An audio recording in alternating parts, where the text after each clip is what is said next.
Hansei, I'm Krisanachkate. Welcome to APTN National News. Thank you for joining us.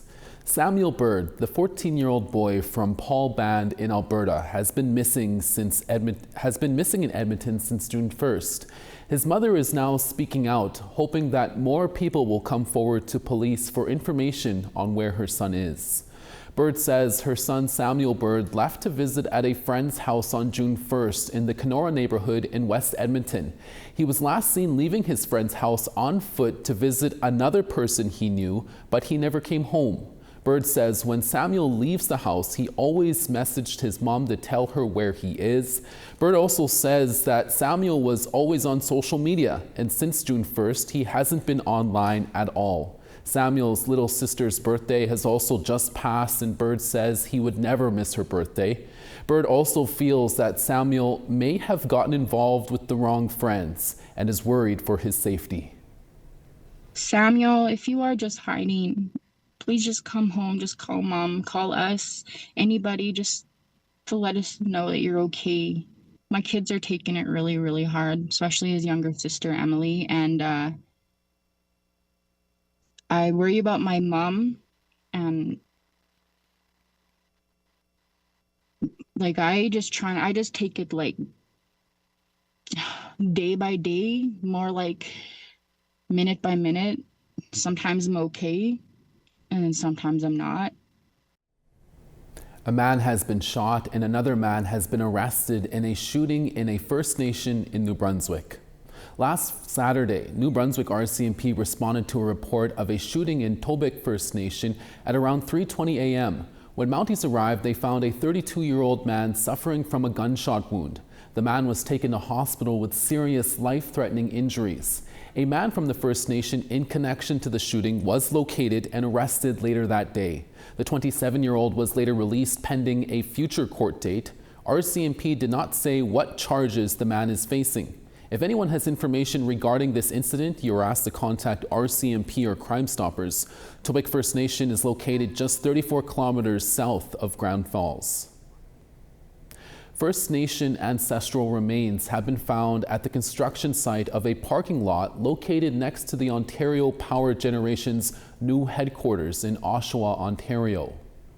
According to Ontario Power Generation, or OPG, a bone fragment was found on July 3rd during archaeological work at the construction site. The Durham police later determined the bone fragment to be of ancestral remains. The OPG says it is now working closely with the local First Nation community and authorities to ensure a thorough and culturally respectful investigation is done. For now, construction work at the site has been on hold since April 10th. In a joint statement, 4 First Nations in Ontario say the parking lot is the location of a historic site known as the Scugog Carrying Place. In a statement by Alderville Mississaugas of Scugog Island, Hiawatha, and Curve Lake First Nations, they said, "It is with deep frustration and upset that we note contractors undertook these excavations and soil piling seemingly without the information of an archaeological assessment. This burial site has been desecrated and our communities are grieving. We believe there is a high probability that additional ancestors' remains will be found at this site." APTN's Annette Francis will have more on this story later this week. RCMP Major Crimes in Saskatchewan is investigating a sudden death in the rural municipality of Beaver River, located northwest of Meadow Lake. Last week on Friday, July 11th, at around 1:30 p.m., Pierceland RCMP received a report of a sudden death at a rural property in the RM of Beaver Creek. At the time, local firefighters were responding to a structure fire on the property, and when they arrived, they found a deceased female. She has been identified as 25-year-old Juanita Wapistaquan from Big Island Lake Cree Nation. Her family has been notified, and RCMP are now hoping to speak with anyone who had contact with Wapistaquan on July 10th and 11th. If anyone has information that can help RCMP with their investigation, you are asked to contact RCMP or Crime Stoppers at 1-800-222-8477. The Upper Silmilkameen Indian Band in British Columbia is asking for the public's help in identifying a suspect and pickup truck after their beloved hand-carved statue was stolen last Tuesday morning. Princeton RCMP are investigating after the theft of this wooden mountain goat that belongs to the community. According to RCMP, the carving was stolen at around 2 a.m. last Tuesday morning from the Chichuea Community Hall in the adjoining town of Headley. Security video shows two suspects arriving at the hall in an older Ford F-150 pickup truck towing a wooden cargo trailer. The truck may be dark blue or black, and the Ford truck could be between a 2009 to 2014 model with a XTR trim package and chrome wheels. If anyone knows who stole the carving, you are asked to contact police or Crime Stoppers. Manitoba's Chief Medical Examiner John Younes has called for inquests into the deaths of 7 men who died in correctional institutions between 2020 and 2021. 5 out of the 7 died by suicide in 2020 at the Stony Mountain Institution just north of Winnipeg. Younes is also calling for an inquest into the death of William Amo, who was in custody when he died. APTN Sierra Bettens reports. Between March and December 2020, 39-year-old Adrian Young, 25-year-old Patrick Eaglestick, 32-year-old Farron Rowan, 36-year-old Kurt Harper, and 38-year-old Melvis Owen died by suicide at the Federal Stony Mountain Institution just outside Winnipeg.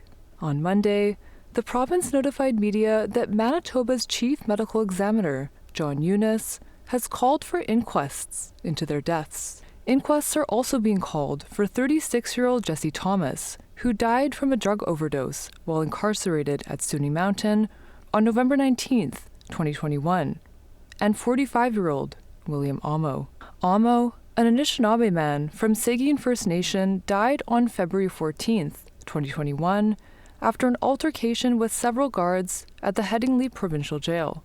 Amo's death was ruled a homicide. However, last September, Provincial Court acquitted Robert Jeffrey Morden, the guard who was charged in relation to Amo's death. Amo's family launched a civil suit against the province in February 2023. Their lawyer, Corey Sheffman, says the family has been waiting on an inquest to move forward. The longer we go from William's death to an inquest, the less people are going to remember, and the less relevant recommendations might be. The number one priority for William's family is to prevent what happened to him from happening to anyone else. While he says swift action is necessary, he's also concerned about the 7 inquests being combined into one case. It's important that we not bring together dissimilar cases where the result of that is going to be that the outcomes of those inquests will be watered down. He says inquests will allow for more of the truth to come out and for recommendations to be made. No one is going to be found guilty for anything at the inquest. That's not what the inquest is about.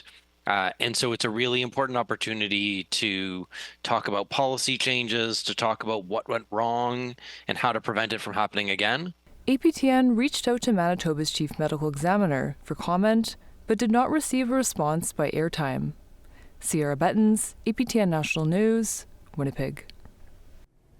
The pilot of a helicopter has died after his aircraft crashed yesterday afternoon just outside the community of Bachoko in the Northwest Territories. At around 12 p.m. local time yesterday, RCMP were called to a downed aircraft approximately 1.5 kilometers from Highway 3 near Bachoko. They found the pilot, who was alone, with injuries. CPR was quickly administered, but the pilot later died from his injuries. RCMP has given their condolences to the victim's family, and APTN News will continue to follow this story later this week. The Niwo Yutina Friendship Center in Regina is helping people in the city connect with their Indigenous roots. That story when we come back. Plus, here's a preview of what Chris Stewart is working on. I'm Chris Stewart. The Ki'iwin Cree Nation in Alberta celebrated their Pow-wow yesterday in Edmonton, over 200 kilometers from their home. And this was a way to give off-reserve people a chance to take part. This is so neat to see that Ki'iwin is putting something for urban people, because there's a lot of people that live in a city from the reserve and they don't come around to the reserve, and so this is awesome. coming up on the APTN National News.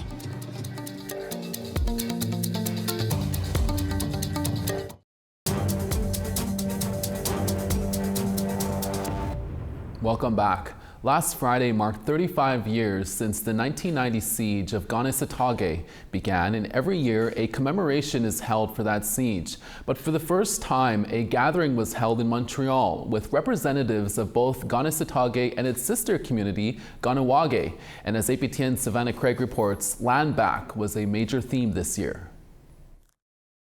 They don't want people to get hurt over a golf course. The Native people are fed up with being pushed around and our land taken. 35 years has passed since the 1990 siege on Kanesatake, when the federal government sent 4,000 soldiers into the Mohawk communities of Kanesatake and Kahnawake. After a blockade formed in Kanesatake to prevent the neighboring town of Oka from building a golf course on part of Kanesatake's land known as the Pines, which included Kanien'kehá:ka burial grounds. We're not going to forget it. And it's not something to forget because it's not fixed. A commemoration was held in downtown Montreal to remember the 78-day standoff. It's not a celebration for us, for me anyways, because Marcel Lemay was killed for a golf course. You know, a man lost his life. So for me, it's a commemoration. Especially considering that we were shot at and were almost killed by the Sûreté du Québec. The commemoration is an annual event held in Kanesatake, but it's the first time one was held in Place du Canada in downtown Montreal, where more than 100 people gathered.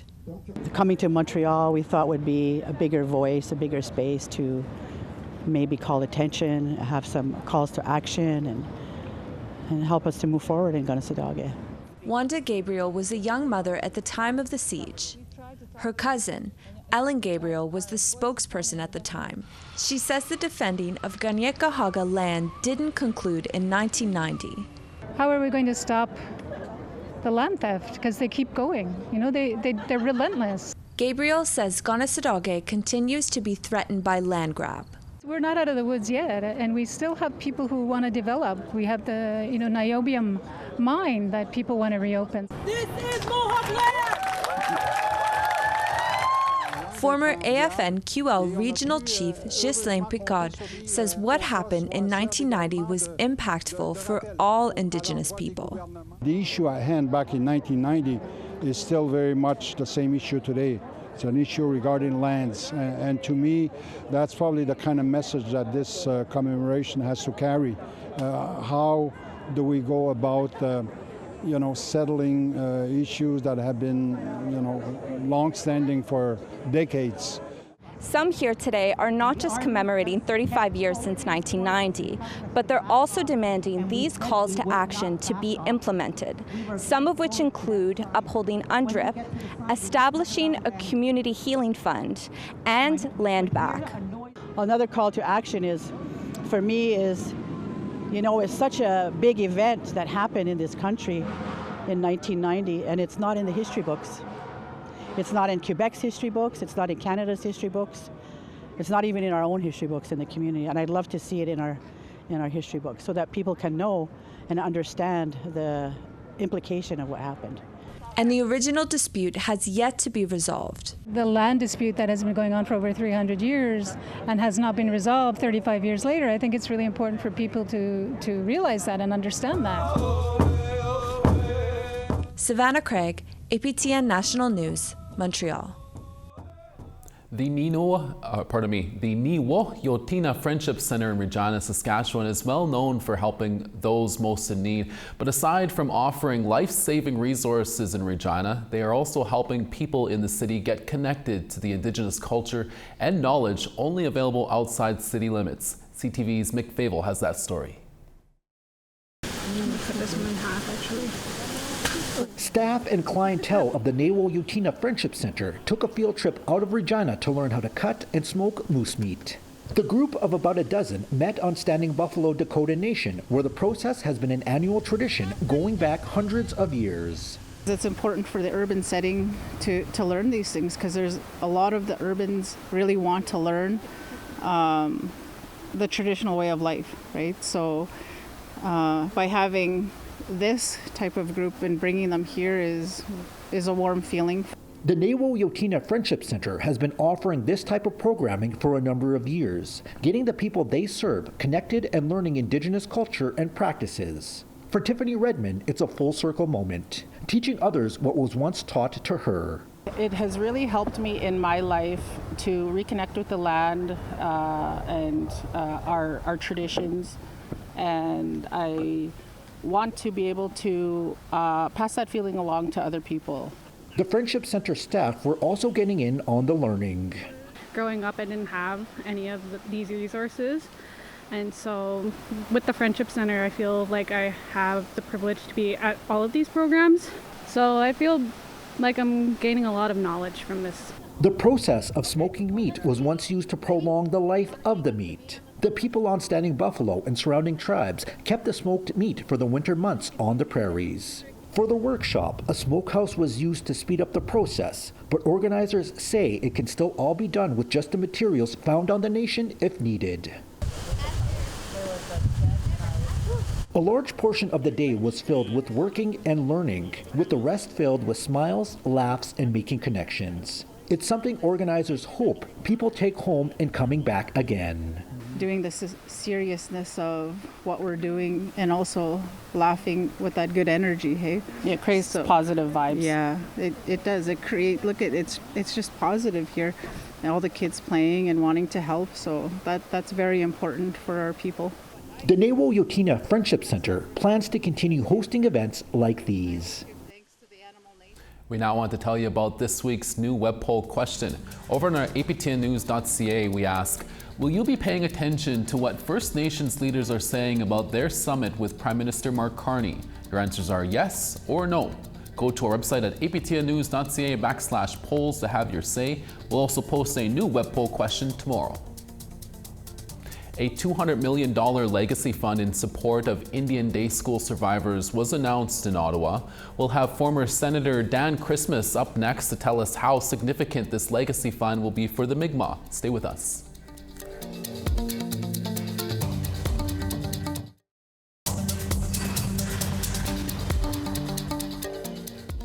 Thank you for staying with us. St. John's 22, Halifax sunny and 22. The Grand River 8, Nuujawak 8 and sunny there. 26 in Quebec City, Montreal 25.